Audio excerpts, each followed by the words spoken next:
నిన్న సుప్రీంకోర్టు ఇచ్చిన తీర్పు ఒక వేరే కులానికి చెందిన వాళ్ళు దీంట్లో క్రిస్టియానిటీలోకి వచ్చి మరి మేము ఎస్సీలు అని చెప్పుకోవటానికి ఎంతవరకు కరెక్ట్ అంటే ఎప్పుడో 1997 నుంచి దాని మీద ఒక చట్టం ఉన్నా కూడా అది పూర్తిగా అమలు కాకుండా ఈ రోజున 2026లో అమలు అవటం చాలా అందరికి కూడా ఆనందదాయకం. ఈ రోజున ఒక్కరికి కాదు, అది అందరికీ వర్తిస్తుంది, ఎస్సీలకి ఎస్టీలకి.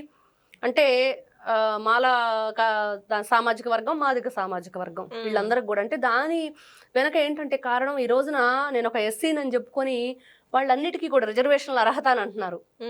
నువ్వు బీ కిందకు వస్తావని చెప్పి తెలిసినా కూడా నువ్వు ఎస్సీ అని చెప్పుకున్నప్పుడు అసలైన ఎస్సీలకు దక్కాల్సింది దక్కకుండా పోయింది కదా. అవును, అసలైన ఎస్టీలకు దక్కాల్సింది దక్కకుండా పోతుంది కదా. అదే అక్కడ. కాకపోతే ఈ రోజున జగన్మోహన్ రెడ్డి గారు ప్రతి మాటకు వస్తే నా ఎస్సీలు, నా బీసీలు, నా మైనార్టీలు, ఎస్సీలు ఎస్టీలు నా మేనమామలు అని చెప్పేసి ఈ కులాలనేమో ఈ విధంగా అడ్డం పెట్టుకొని మైనార్టీలకు నేనేదో న్యాయం చేస్తానని చెప్పుకుంటూ కమ్మ కులాన్ని, కాపు కులాన్ని విభేదాలు సృష్టించే విధంగా మరి వాళ్ళ మీద పగబట్టినట్టుగా ప్రజల్లో ఒక రకమైన ధోరణి తీసుకెళ్లే ప్రయత్నం చేస్తూ ఉన్నాడు.